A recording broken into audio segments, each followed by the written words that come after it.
نحمدہ ونصلی علی رسولہ الکریم اما بعد اعوذ باللہ من الشیطان الرجیم بسم اللہ الرحمن الرحیم ربی ادخلنی مدخل صدق واخرجنی مخرج صدق واجعل لی من لدنک سلطانا نصیرا. Honorable guests,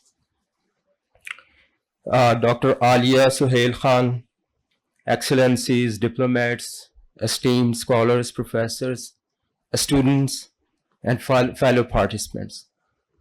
I'm deeply humbled as a student of science and also as a student of Sufism to stand in front of you and talk about on this very topic of teachings of Hazrat Sultan Bahu Rahmatullah Alayh. So it's my great privilege and I deeply cherish it. Being a scientist, I can say with great confidence that we are undeniably living in truly exciting time, where forces of science and technology are dominating and shaping the very fabric of our own existence, expanding the boundaries of human achievement from the smallest microcosmos to the vast expanse of outer space. Our understanding of the universe is evolving at the unparalleled pace. With each groundbreaking discovery and technological breakthrough, we are getting closer to the reality, and we are getting closer to unlocking the mysteries of the cosmos and gaining unprecedented control over the material world. However, on the other hand, as a humble student of Sufism, I would assert that we cannot solely rely on our sensory perceptions, rational understanding and intellect, aql. We cannot rely on them in this quest. I must confess that despite the experimental expansion of our capabilities of perceived cosmos through the development of powerful telescopes and radio telescopes and the gravitational wave telescopes, we are still unable to see beyond the veil of the Big Bang and singularity.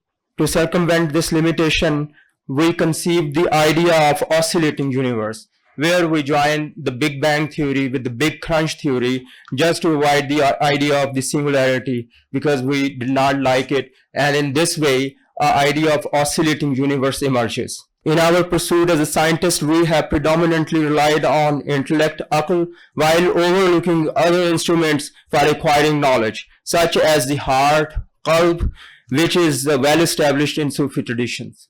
So, aql is not only a one instrument to gain the knowledge. There are several other instruments as Lataif-e-Sitta, and when these activate, we can get knowledge. According to Maulana Maududi, knowledge means the genesis of Allah. Understanding His attributes, he asserts that the fear of God is the only distinction between the knowledgeable man, alam, and ghair alam. If a person lacks fear of Allah or fear of God, even if they possess knowledge of the entire world, they are not considered alam. So without developing an eye to recognize Allah's Jalal and Jamal, man cannot find his way to observe and comprehend the ultimate reality. تو جیسے میرے esteemed researchers اور professors پہلے بات کر رہے تھے کہ مقام مشاہدہ حاصل کرنے کے لیے کمپلیٹ سرنڈر ضروری ہے. کمپلیٹ سرنڈر کے بغیر آپ مقام مشاہدہ نہیں کر سکتے. لیکن اگر آپ آج کل کی ڈیولپمنٹ کو، سائنٹیفک ورلڈ کو دیکھیں تو وہاں آپ کو ایک علم کی وہ رونق نظر آتی ہے کہ اور وہ اس طریقے سے ہے رونق کو اپنی کو شو کرتے ہیں کہ آپ وہ جو ریالٹی کے پردے ہیں ان کے پردے نہیں دے سکتے. جو ریالٹی کا پردہ ہے وہ پیاز سے بھی زیادہ باریک ہے، اللہ شاعرک سے بھی زیادہ قریب ہے.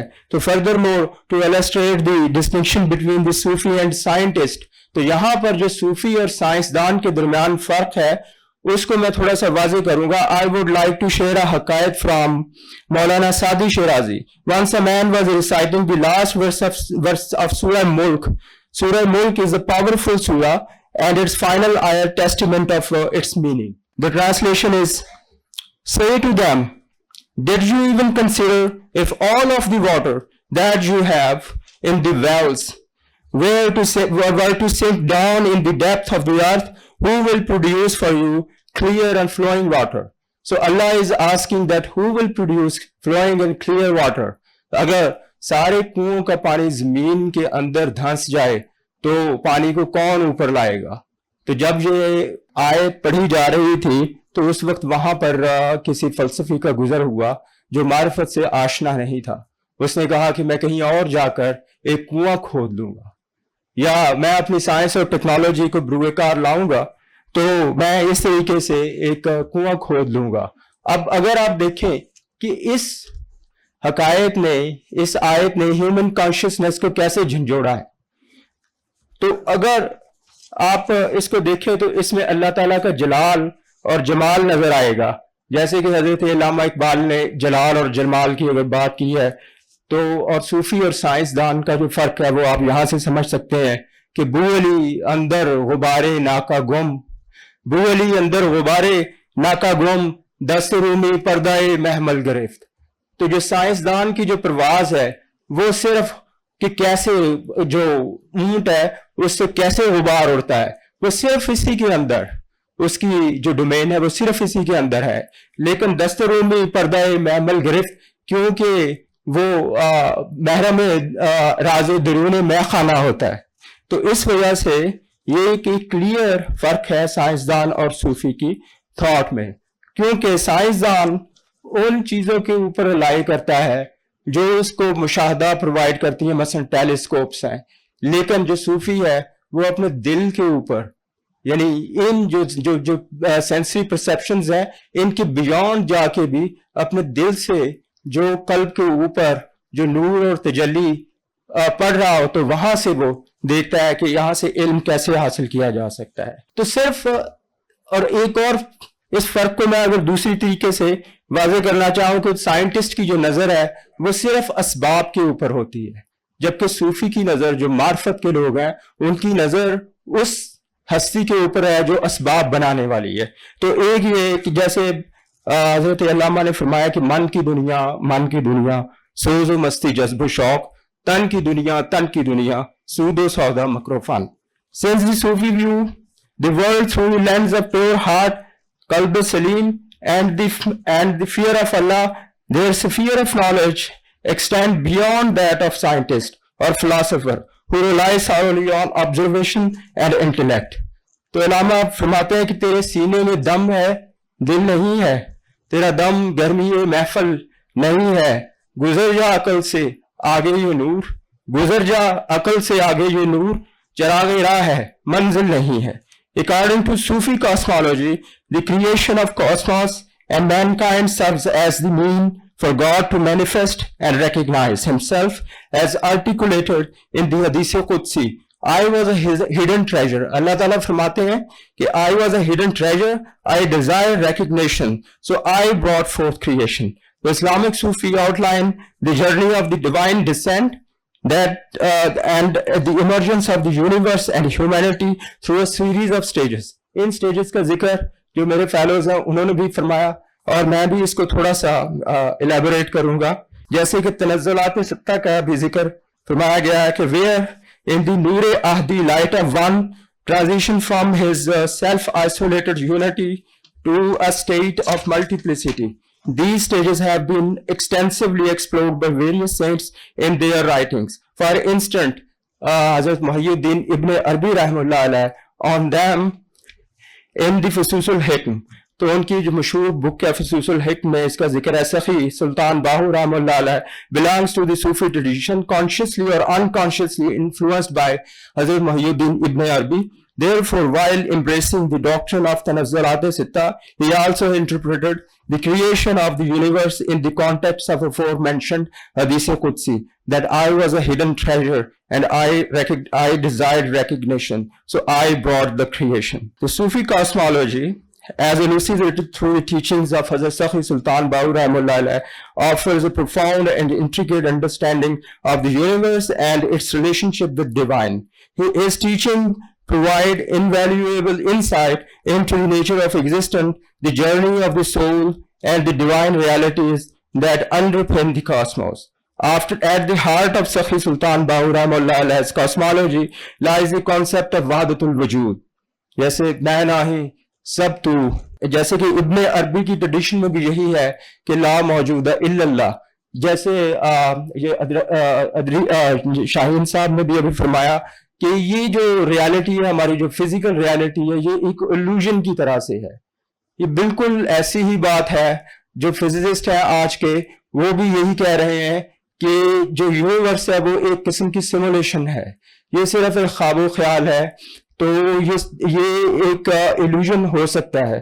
لیکن جو میرا اپنا پرسنل اوپینین ہے، that is also aligned in the same lines as حضرت ابن عربی، and he says that there is only one reality which exists, and this reality is only Allah Ta'ala. So la mawjooda illa Allah.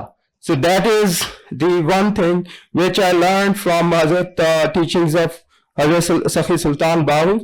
So at the heart of Sakhi Sultan Bahu's cosmology lies the concept of Wahdatul Wujud, or the unity of being. According to this principle, all of the existence emanate from and ultimately return to the divine source. For Sakhi Sultan Bahu Rahmatullah, the universe is not a collection of separate and distinct entities, but rather a manifestation of the divine essence, with everything in creation reflecting the attribute and qualities of God. Sakhi Sultan Bahu Rahmatullah command in his Risala Ruhi with these words. Oh dear, I'm just reciting some paragraph, one paragraph from his book Risala Ruhi. Oh dear, may Allah keep you steadfast upon the right path in both words. You must know that Kuntu, I was, refer to the Hahuyat, the unknowable and incomparable word. Kanzan, the treasure, refers to the Yahud, the first manifestation. And then Makhfiyan, hidden word, refers to the Lahut, the world of absolutely divinity.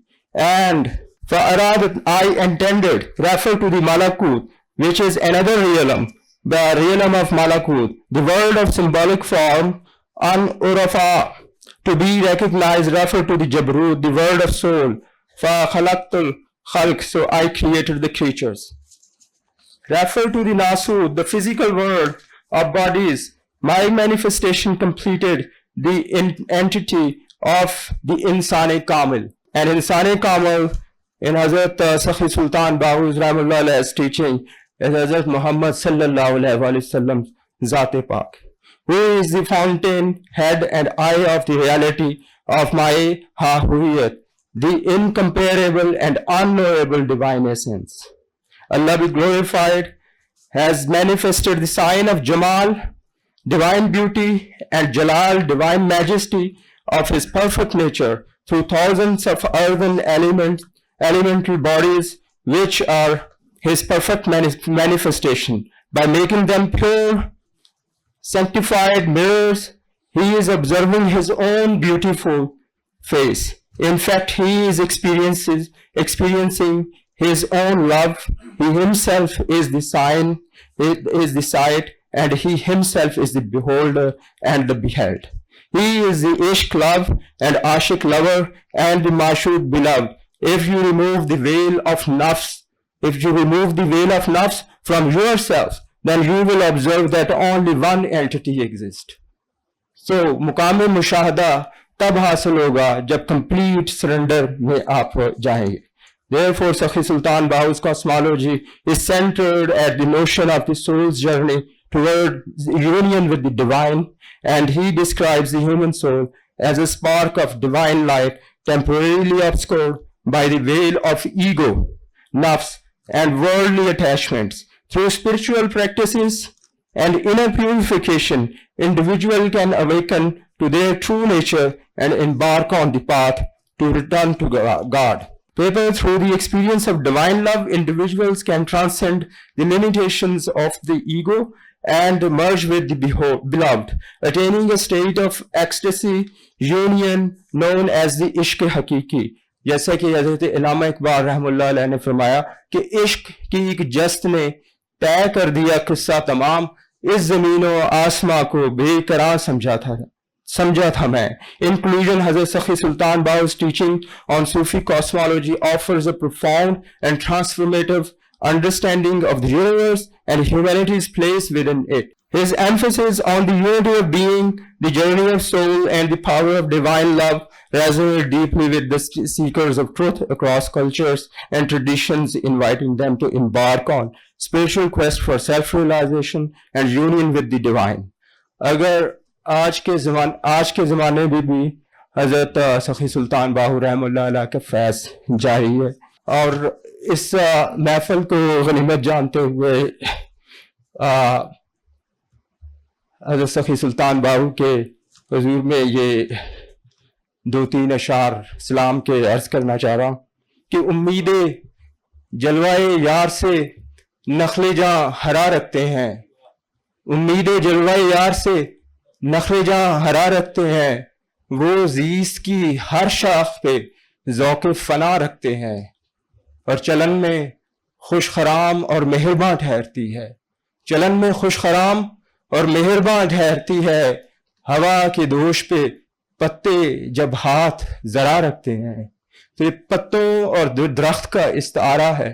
یہ ہمارے جو صوفیہ ہیں یہ ان کی طرف ہے کہ وہ گھنے درخت ہیں، اور ان کی وجہ سے ہمارے معاشرے میں جو باغ و بہار اور ہوائیں اور جو جمال کا ایک منظر ہے وہ ان کے ہونے کی وجہ سے ہے. امید جلوہ یار سے نخل جاں ہرا رکھتے ہیں، وہ زیست کی ہر شاخ پہ ذوق فنا رکھتے ہیں، چلن میں خوش خرام اور مہرباں ٹھہرتی ہے، ہوا کے دوش پہ پتے جب ہاتھ ذرا رکھتے ہیں. اور سلام ہو ان پر، سلام ہو ان پر وہ نصیب شب میں رہے گم گشتہ، سلام ہو ان پر وہ نصیب شب میں رہے گم گشتہ، ایک مشعل دل سرے شام جلا رکھتے ہیں، ایک مشعل دل سرے شام جلا رکھتے ہیں، امید جلوہ یار سے نخل جاں ہرا رکھتے ہیں.